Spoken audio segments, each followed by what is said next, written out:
Oh, I'd like to welcome our attendees to our latest webinar.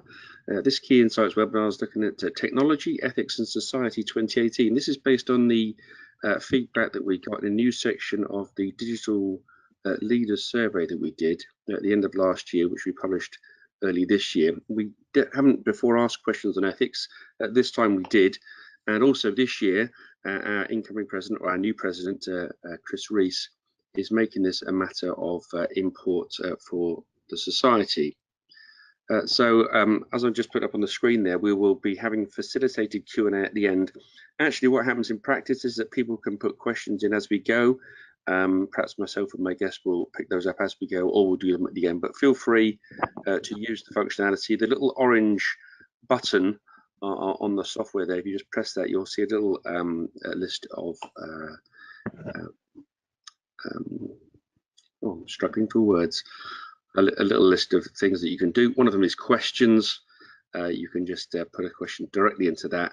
It will come to myself and Sean as we speak together. So I'd just like to introduce to you who we're speaking to. This is Sean Sadler, Head of IT at CTIL. Sean, can you tell us a little bit about yourself before we start? Sure. Hello, everybody. Good afternoon. So as Brian pointed out, I'm Head of IT at CTIL. Been here for about 2.5 years now. CTIL is a joint venture between Vodafone and Telefonica to really enable them to roll out 4G across the UK as quickly as possible, but also to share sites and thereby save some costs. I've been a member of the BCS for more than 10 years now, and the majority of that being a chartered IT professional. And I like to play an active role actually in the BCS because I see the advantage it brings to both myself from a personal perspective, but also that of my team. I'm also president of my local Toastmasters Club, which is an organisation set up to help improve public speaking skills and leadership, because it's something that I'm very interested in doing on a more regular basis. So that's me. Lovely, thanks, Sean. We like to see the CITP there. It means that we know we're speaking to people that know what they're talking about, so no pressure on you there. Here's some of the things we're trying to look at to take it away from today: how technologists can help in communicating ethics, which is a theme that came out quite strongly in the research. The issues around personal responsibility. Of course, BCS has a code of conduct, as all of those folks of you that are listening will know, and how we might address what we're going to call the ethics gap. So the basis of our presentation today is really Sean and I can have a conversation about some of the things that came out of the survey. Most members thought that technology should have a role. And here's a comment that one made that I thought set us up nicely. What do you think of this, Sean? AI will have the single largest impact on the workforce and society since the Industrial Revolution. Well, I agree that certainly has the potential to. I mean, it's already changed our lives in many ways. And I don't think we're aware of quite how much it's changing our lives and where AI is being deployed. But if you think about it, AI is built within smartphones now. I mean, you have the Huawei P20, which has launched itself recently with AI built in. You have self-driving cars, which I think it's only a matter of time before they become mainstream on our roads. We have machine learning, which is part of AI, with our security SIEM devices to enable better classification of incidents and correlation and less false positives. And actually, I've heard that they're starting to use this as well now, and even how long they're going to sentence prisoners to based on the likelihood to reoffend. So, you know, it's very pervasive, and there's just so many use cases for it. So, yeah, obviously society will change as a result in the future, and you know, so it's both going to be exciting, but I think there's going to be a certain amount of trepidation as to what the future holds. Absolutely. So it's a good context for our discussion, doesn't it? That the things that are going to affect society most, whether it's AI, as mentioned here, or perhaps blockchain or the Internet of Things, a lot of these things cross over, of course, means that IT professionals are going to have a huge say. And therefore the ethics for IT becomes vitally important, shouldn't it? So the discussions that, or rather the comments, we got a lot of verbatim comments back in the research, had a rather varied input, as you might imagine. Whilst there was a general thread that we should be involved, there was a sort of hierarchy that a lot of people felt. So here's some of the comments that we had on that. Ethics should be society-led, and then IT technology should follow along. Or we should trust nobody. or there's perhaps a more balanced principle, put integrity above technologies. What's your take on those sorts of divergent sort of views, Sean? Well, I think there's merit in all of them, to be quite honest with you. I mean, trust nobody seems a bit extreme. Yeah. But we all have our views on that. But certainly, I think that society as a whole does help to define what is and isn't acceptable. And I think it's through lobbying the government that we can bring about real change. And I think, with the way that technology is going and what the technology companies are aiming to do, I think it is something that will only be because society as a whole has said, actually, we're not content with some of these issues or these matters, or how my data is being used. I guess, when you talk about GDPR, that will help to change government opinion and actually, put in place legislation. And you'll especially get that when you have a public service such as the NHS, which is failing because of that. Yeah. But I think it's a worry that, where technology is heading, you've got algorithms which are being programmed to make decisions instead of humans. So I think we do need to ensure that those designing these algorithms don't have their own biases, and that the decisions are based on a substantial amount and a variety of data, and that the decisions are going to be made are going to be based on input from lots of independent sources as well. Yeah. I mean, that little phrase there, which I quite like, put integrity above technologies. I was just reading a few tweets this morning on Twitter with folks saying, that AI, or indeed any technology, is largely agnostic. It's the people working behind it that actually give it direction, and that will reflect society as it stands. So where does that leave the role of the specific IT professional, bearing in mind that that's probably true? Well, obviously, yeah, it is true. At the end of the day, AI will only do what we're programming it to do, won't it? So, and we have our own ethics. Ultimately, we know what's right and wrong. And I think if you look at IT in general, we're in a position of responsibility. We have access to, information that we can, do certain amounts of damage with, ultimately, and use to our own ends if we chose to do that. We know that's not right. We know of the profession that's not the case, and we know that we need to demonstrate integrity at all times. And I think it's only by demonstrating that and by leading individually with our own case, and then voicing any concerns that we have. I think that's responsibilities that we have as technologists. Yeah, absolutely. Now, the slide I put up on the screen now, just a one-liner really, but I think this plays into a lot of things, doesn't it? The understanding that our leaders have, our politicians have, of the issues that are involved here, they stick with ethics and AI as that's sort of very much of the moment. Do you think there's a struggle amongst those that actually set the legislative landscape to understand what the issues truly are?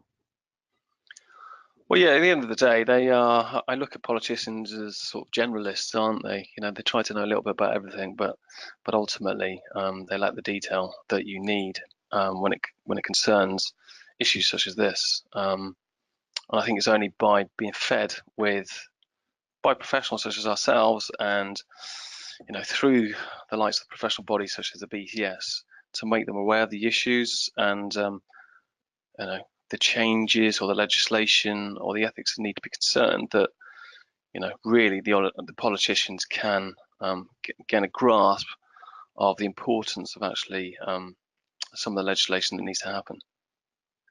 Yeah, absolutely. Cool. I've had a couple of messages that people are struggling with the sound. Is there anybody have an issue with that? Perhaps you just raise your hands on the software here. Of course, if you are, you're not going to hear me ask that question, I suppose. There's only been one. Perhaps someone could keep me posted on that. Let's move on here, Sean. Data misuse. This is a specific concern in the ethical area. Let me read this quote. So again, this is a verbatim from our research. This is tricky, as current leaders in technology seem to have completely abdicated any notion of ethics or professionalism. I'm thinking in particular of companies like Facebook, Twitter, Google, and even Apple. I'm quoting, by the way. Even startups seem to be more concerned with monetizing every aspect of our daily lives. Now, that's an interesting comment, I think. Certainly in the entrepreneurial space, we're encouraged to sort of be dynamic and get on with things. Do you think that's a concern, that the monetizing comes ahead of the thinking about the implications? I absolutely do. There was an interesting TED talk actually that I listened to recently from a guy called Tristan Harris. I don't know if anyone's heard of him, but he's an ex-Google ethicist, and he was discussing how all major technology companies are conducting a race to the bottom, as he calls it, which I didn't really understand, but referring to the parts of the brain. So the primal part of the brain is the lower part of the brain. So this is what he's referring to, and this is one that's the instinctive part of the brain, and this is what the likes of Facebook, Twitter, Google, and Apple, and Google with YouTube, etc., and even Netflix. They're all looking to gain your attention and keep your attention, because by doing so, it generates them more profits. Either in the form of advertising, you staying on there longer, actually staying signed up to the likes of Netflix, and so they will misuse your data. They will look at your likes, and they will have targeted news feeds to keep you there longer. Or with Netflix, they'll automatically play the next episode of a box set. And even, if anyone uses Microsoft Edge browser, you click onto another tab and you'll have sound bites of news items, and your attention is just drawn away from what you were doing, and it's all intentional. And they call this ethical persuasion. I think I'd call this unethical persuasion ultimately. Yeah. But also there's he was talking also about Snapchat and how that encourages young people, so obviously younger than myself, to have to post something every day to maintain a continuous stream of days that they communicate. And so, it's sort of like tying them in really, and it's not very healthy, shall we say. I don't think it's very healthy at all. Now, obviously, GDPR has been introduced recently to counteract this sort of effect, I think. It can only go so far, but I think it's certainly a great step in the right direction. But as you know, the recent example, Cambridge Analytica, before this came in, they had about 80 million Facebook accounts, of which they then used to actually try and help change the presidential election, which is, amazing, really. I don't think anyone thought that. I think we all thought it was just the Russians. So obviously, this just proves that I think more needs to be done. Absolutely. So the question then for IT professionals, for the likes of us, is one of personal responsibility. There's some specific comments being made here, the outcomes of the algorithms that technologists might produce. I like the second quote here, that it's up to the technologists to make it clear what the implications of implementation are. I wonder if we always actually give that requisite thought, or if we just do something because we kind of like the functionality, and so we just do it because it's a shiny new thing. What do you think of that, Sean? I think, well, yeah, I mean, at the end of the day, I think a lot of us get into technology because we enjoy the fact that it's ever changing, and we like change. We like to keep abreast of the latest technologies, although it's, I think, this day and age, it's very, very difficult to do that. But ultimately, I think we all understand as well, certainly if you work in a company such as the likes of Google, Facebook, etc., that some of the enhancements that may be being introduced aren't necessarily healthy and aren't necessarily ethical. And I think, it is our responsibility to stand up and actually be counted when we think that something's incorrect.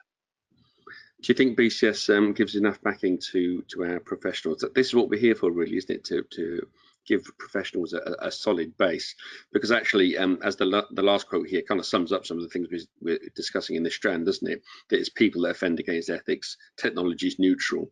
So we should present our offerings enthusiastically and with truthfulness, unlike the utility. But of course, our professional body, that's where our support comes from, isn't it? Absolutely. And I think, as we know, not everybody in the IT profession is signed up to the BCS. They may be signed up to other organisations, IET, IEEE, etc.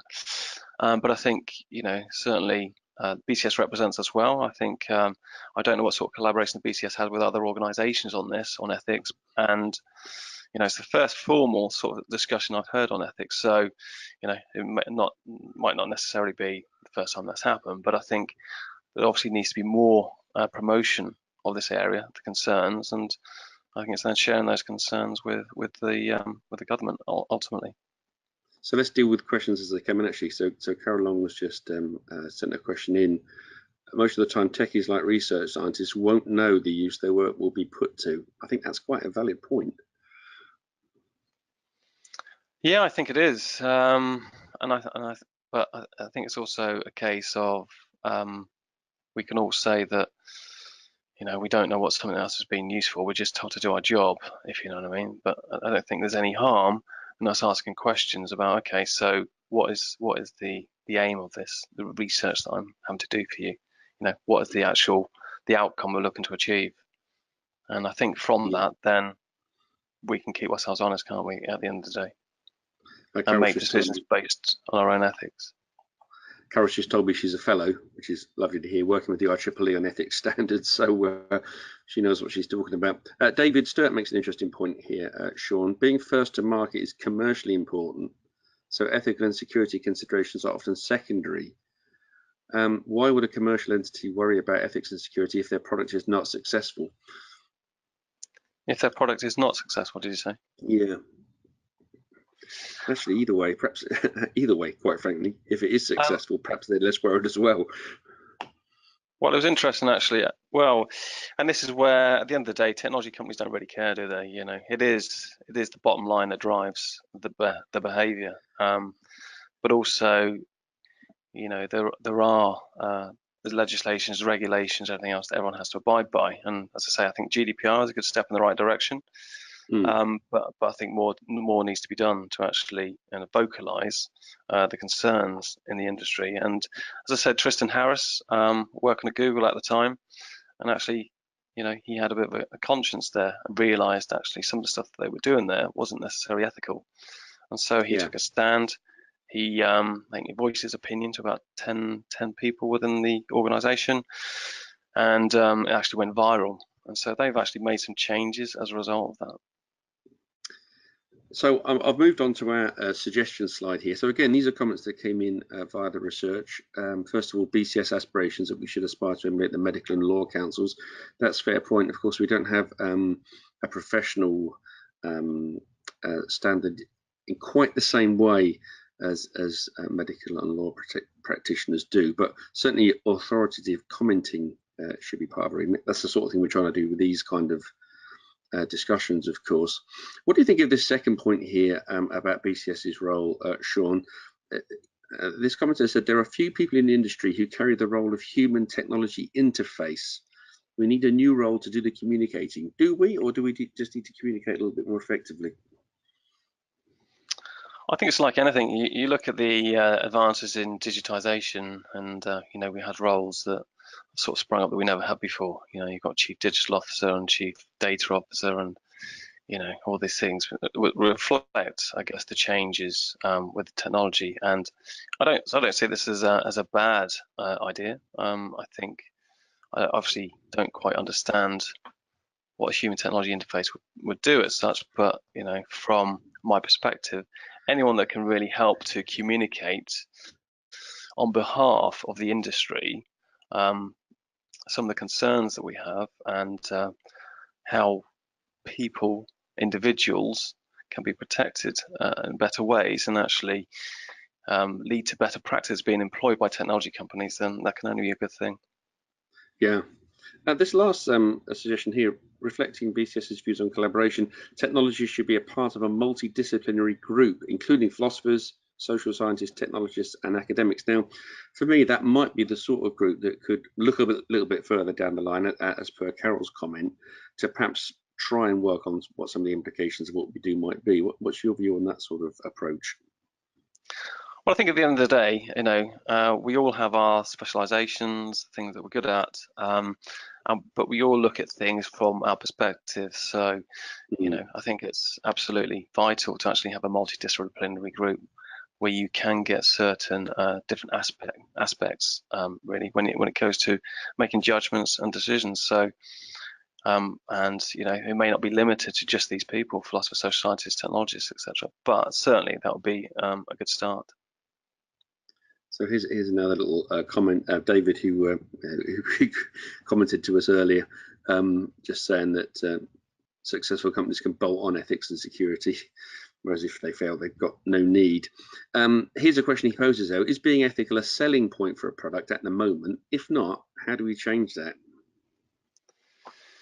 I think it's a very good point. Ultimately, I think one of the questionnaires I saw recently was about companies not being very trusted by a lot of individuals. And I think if you can, I think it would be a USP for a company to say, you know what, we are an ethical company, which means in short bullet points that these are the criteria that we live by. And if you deal with us, if you have interaction with us, then our promise is that we will not go over these boundaries with you, and also we will invite input from yourself on any changes, whatever that we can make. And I think that would help actually to distinguish some companies from others, certainly where there's a lot of competition anyway. I mean, you look at security that was talked about as well in the same sort of vein, and we know that with a lot of products and projects, that security becomes a bit of an afterthought. But again, there's been a bit of a mindset change on that security needs to be discussed at the outset, and the same with ethics. Yeah, absolutely. So on our slide here, the public policy issues, ethics should be a core part of education. I think that's who would say no to that? Here's another thought. More scientists and engineers in the House of Commons, more science and engineering graduates as permanent secretaries. I don't know how we could do such a thing. I mean, permanent secretaries sort of traditionally come from a kind of classics background, don't we? That's the sort of stereotype. Do you think there's a way we could practically do such a thing? It's a really big question, and obviously I don't really have the answer to that one. It's I think in an ideal world we would absolutely have that in the House of Commons, so that they had a balanced view, and it would operate more like a business does, wouldn't it? You would have people with different specializations across the business that could contribute towards making great business decisions. But certainly, I think if it's something that we could campaign for, then it was certainly a great step forward for us. Yeah, absolutely, lovely.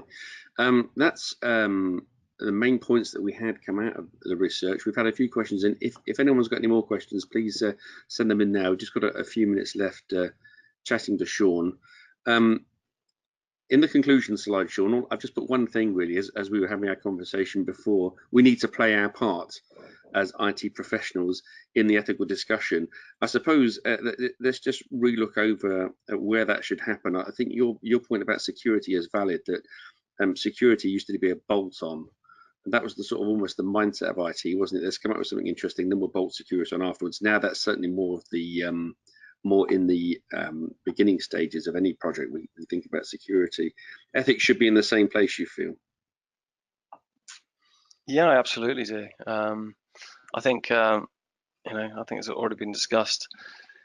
It's always the case that if you're looking for new products, implement new projects because you want to improve things, ultimately the goal you're aiming for is to reach that destination. But I think we've learned along the way that actually, there's consequences of not considering security from the outset, and I think also there's going to be consequences of not considering ethics from the outset. And I think the problem at the moment is maybe that just isn't formalized enough at this present moment in time.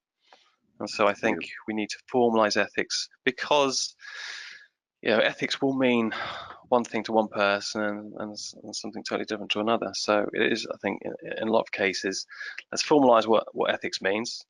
Obviously, with the BCS, you have the code of conduct, which is a great reference point for us. And we know instinctively from being IT professionals as well what we believe is ethical. But I think it's also good to state that as well. As I talked about with GDPR, you have the data subject access rights now, which states quite clearly what you can and can't do with individuals' data, and I think we need to do the same from an ethical perspective. So here's a question that's come in. Should this is Davin Davis? Should companies offer ethical training to staff? I think that's a general question, not just about IT, but.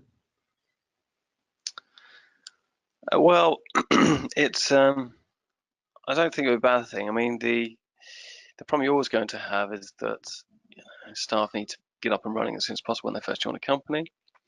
Also, they complain about the amount of time they have to take out of the business to actually conduct training, because there are numerous courses which they'll have to do now on an annual basis, just to make sure they're compliant with health and safety, with information security, with data protection, with anti-bribery.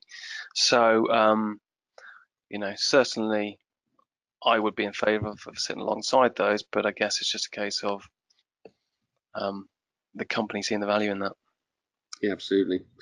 David Sturt has come back in.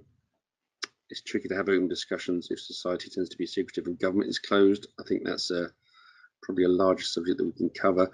Carol again just feeds back in that ethical judgments can have a cultural bias, hence the defining of it is hard.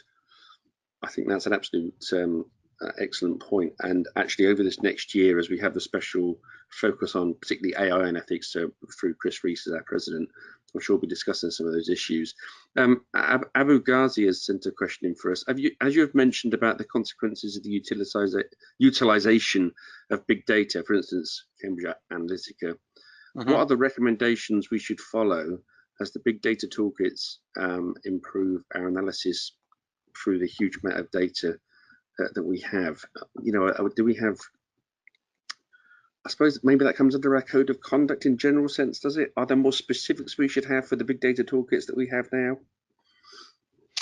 Well, I think you need to look at the GDPR legislation for that, really, because obviously what you can and can't do with individuals' data, how long you can keep it for, etc., is all really covered by GDPR. It's so it deals with those rights that, and it's going to hurt lots of companies. They are going to have to remove data that they've been holding on individuals, and they won't then be able to use that going forwards.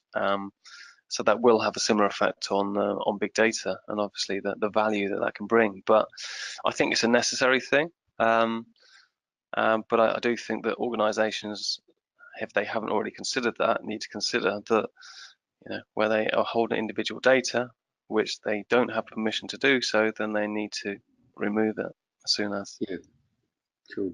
Thank you. Sean, that's been really interesting. I've had one last comment in from Peter Wright, which I think is a good way to end up, actually. Some companies, he says, do use ethics as a selling point. 2018 marks the 4th year in a row that TE's leading ethical business practices have been recognised. He comments that their ethics training is compulsory. So correlation or causation, I suppose we can't say, but that's an interesting comment. I don't know if you have any closing comments you'd like to make, Sean. We certainly enjoyed speaking to you. Anything else you'd like to sort of finish off with for us? Well, I just think it's a fascinating subject, to be honest with you. It's obviously one that's seeking prominence because more and more individuals are starting to speak about it. And as you know, as I said about Tristan doing the TED Talks on that.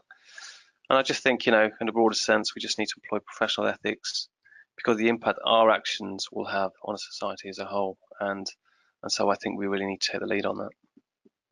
Sean, thank you very much for speaking to us. I'd like to thank the audience for listening and also the many questions we've had. And thank you very much. This webinar will have a recording put up shortly on YouTube so you can review it at your leisure. Sean, thank you very much indeed. Okay, thank you. And thank you everyone for your comments and questions.